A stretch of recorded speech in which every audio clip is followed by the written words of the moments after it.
Biotech stocks have been among the best performing stocks since 2011, driven by faster and more successful drug development, the FDA's efforts to expedite approvals, and the fact that larger drug firms need to acquire biotechs to boost their growth as they face generic competition to their own blockbusters. But generics of the biotech industry, called biosimilars, are just beginning to receive approval in the US.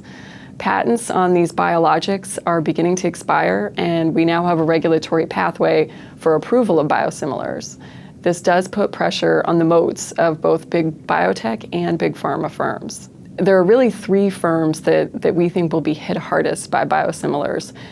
They all have more than 40% of their sales coming from products that are among the top 10 targets for biosimilar makers. But we have different views on the valuations of these three firms. So first, Wide-moat Amgen looks the most undervalued.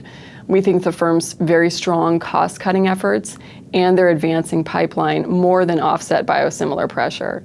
Amgen is positioned to be one of the top 3 biosimilar players globally as well. Second, Wide-moat Roche also looks undervalued. The firm has a very strong strategy for replacing sales from their older cancer therapies like Rituxan and Herceptin with more innovative ones. Finally, we think narrow-moat AbbVie looks overvalued and the most exposed.